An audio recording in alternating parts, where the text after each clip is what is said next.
Assalamualaikum warahmatullahi wabarakatuh. Good morning and peace be unto you. Welcome back again to our English online class with me Ashari. Ngobras, ngobrol bareng Ashari.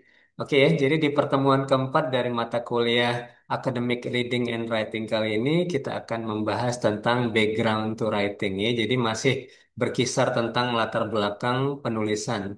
Oke, tapi sebelumnya I would like to say thank you very much ya for my student who have already submitted their essays ya. Ini saya lihat di WhatsApp group ini ada Niat, oke, Grace and Liz. Oke, thank you for submitting the assignment and also sharing the reason yeah, and ideas why you chose English study program as your major. Yeah, okay, I really love what Niat has already written yeah in her paper. Okay, Niat says that okay, being a teacher is like a calling, yeah. Okay, and then you also have a great admiration of being a teacher. So being a teacher is about a service, dedication, and also love. Okay, I really love that quote, see. Okay, and also love what Grace and Liz say already, right? Okay, it seems that both of these two students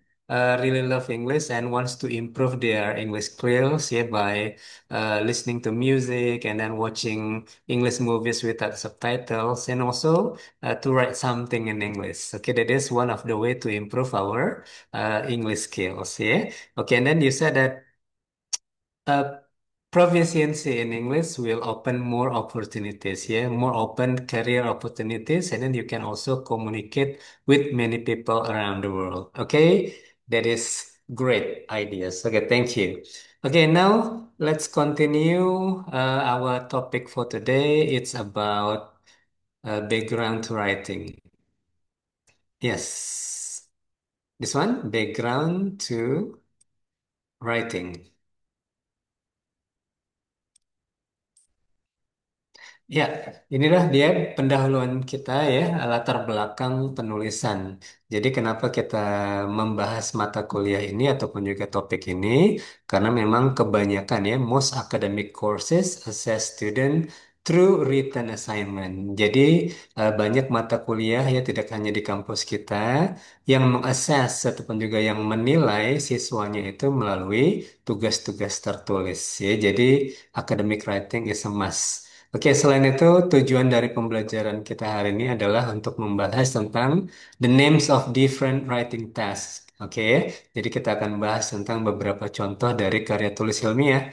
Di kuis minggu lalu juga sudah pernah dibahas itu ya, atau dapat gambaran singkat.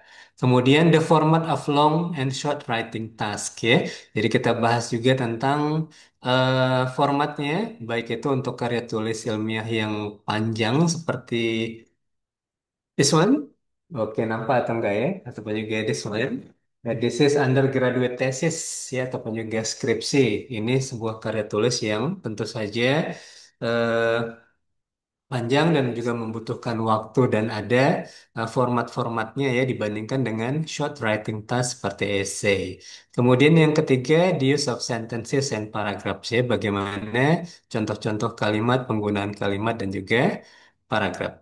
Oke, sebelumnya kita akan bahas ini yang pertama, the purpose of academic writing ya. Apa sih tujuan dari penulisan ilmiah?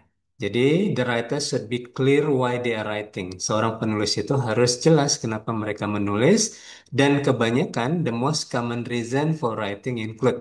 Ini ada beberapa alasan ya untuk penulisan. Yang pertama, to report on a piece of research the writer has conducted. Ya, jadi tentu saja untuk membuat laporan dari penelitian yang sudah dilakukan. Ini contohnya membuat undergraduate thesis. Ini juga salah satu requirement if you want to finish your study, your S1 study.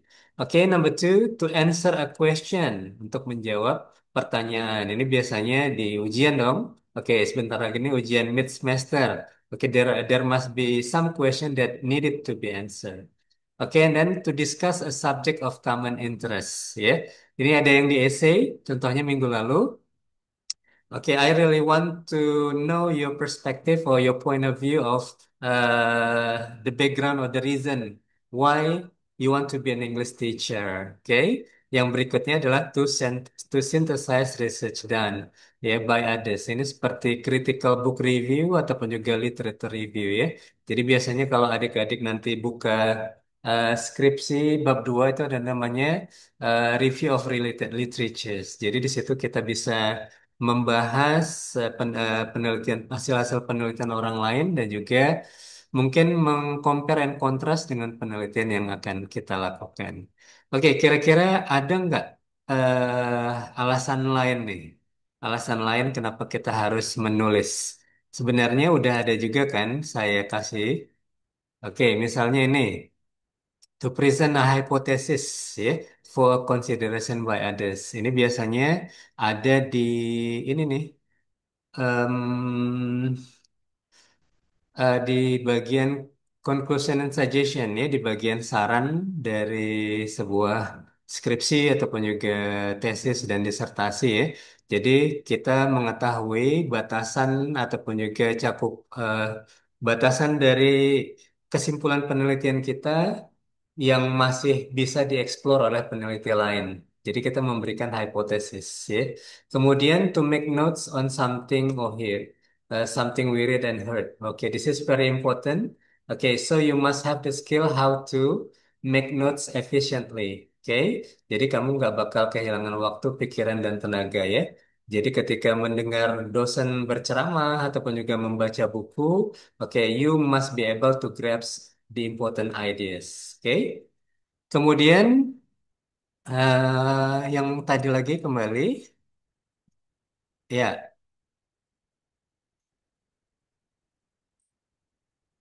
Oke, yang ini ya. Jadi katanya, what is the feature of academic writing? Ya, kira-kira fitur. Fitur itu artinya apa? Fitur itu artinya karakter ataupun juga ciri khas dari sebuah karya tulis ilmiah. Katanya karya tulis ilmiah itu harus impersonal style. Gaya penulisannya adalah impersonal ya. Jadi kalau personal itu artinya pribadi ya. Jadi gaya penulisannya nggak sesuai dengan kemauan pribadi orang-orang ya, tapi harus ada template ataupun juga standar yang harus diikuti.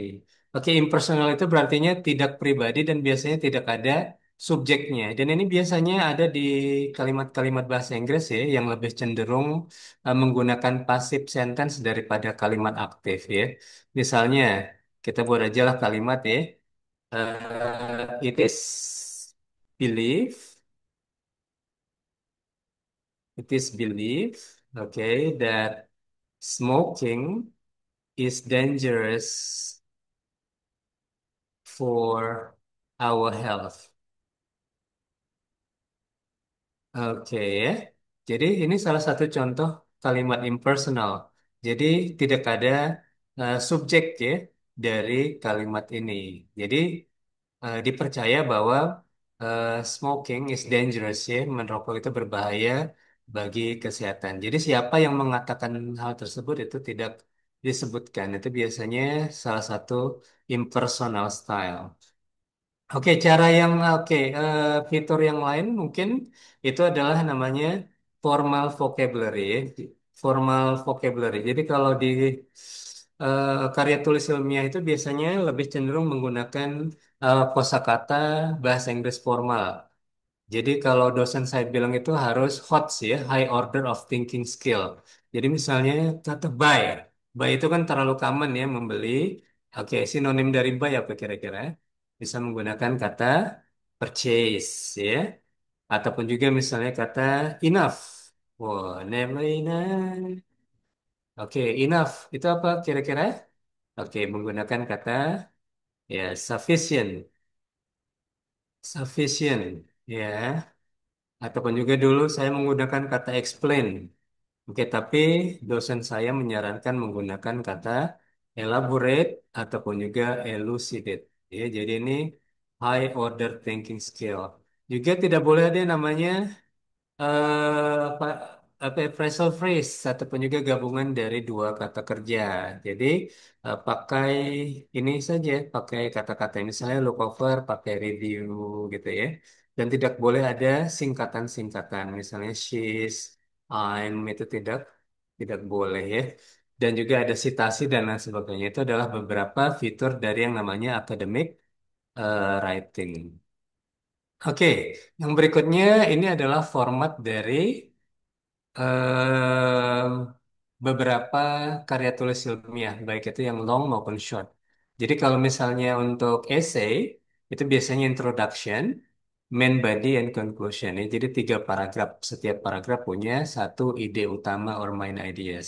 Tapi kalau misalnya untuk yang lebih panjang seperti skripsi, undergraduate thesis, ya, jadi itu biasanya seperti ini ada introduction, main body, literature, case study, conclusion, references, dan lain sebagainya. Ini adalah istilah-istilah yang adik-adik harus familiar ya kalau kita bahas tentang academic writing. Oke, kita langsung lihat yang berikutnya. Wah, ini seperti kuis lagi ya. Ini teori langsung kuis gitu. Jadi tadi ini ada beberapa istilah yang dipakai untuk ini nih, dipakai untuk academic writing. Langsung ditanya di sini. Misalnya, a short summary of 100 word which explain the paper's purpose and main finding. Ini kata kuncinya adalah short summary. Oke, kira-kira apa nih dari sekian banyak? Kalau ringkasan pendek yang biasanya ada di bagian depan, ya tentu saja itu namanya adalah abstrak ya. Oke, coba yang lain dikerjakan ini. Oke, dan yang berikutnya ini banyak latihan juga. Ini ada fitur dari academic writing. Tadi beberapa sudah ada impersonal style, ada formal vocabulary, ya, ada citasi. Ini juga ada yang lain nih. Oke, misalnya ini beberapa istilah yang harus adik-adik eh, cocokkan ya. Ada sentence, heading, subtitle, paragraph, title, and phrase. Misalnya a thesis story. Ini yang paling atas dari sebuah karya tulis ilmiah. Itu namanya apa? Oke, misalnya di sini nih. Oke, ini yang paling atas.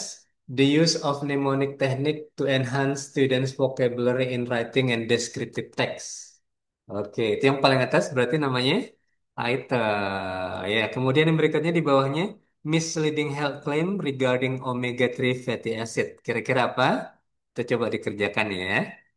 Oke, dan yang berikutnya ya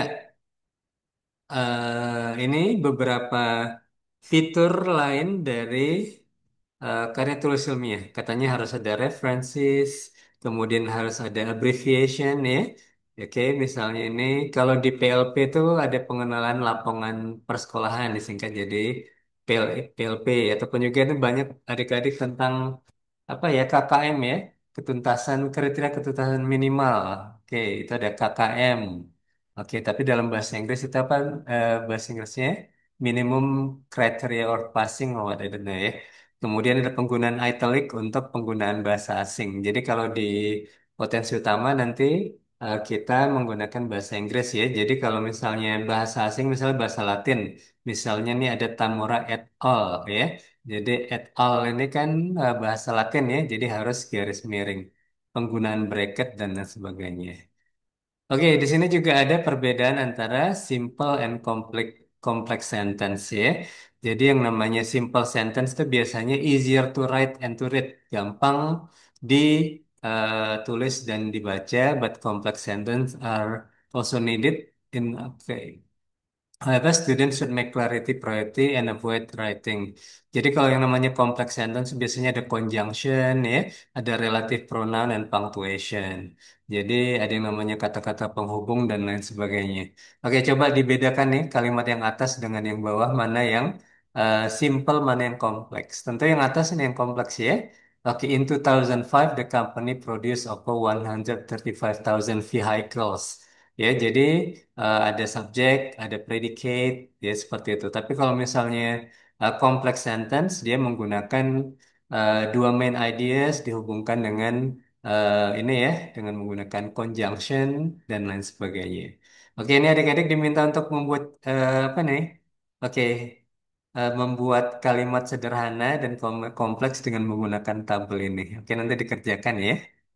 Oke, dan ini dibaca saja lah. Ini mungkin pembahasan kita minggu depan ya. Oke, I think that's all for today. Thank you very much for joining us ya, joining in me in online English class, academic reading and writing. I'll see you in other episode. Thank you very much.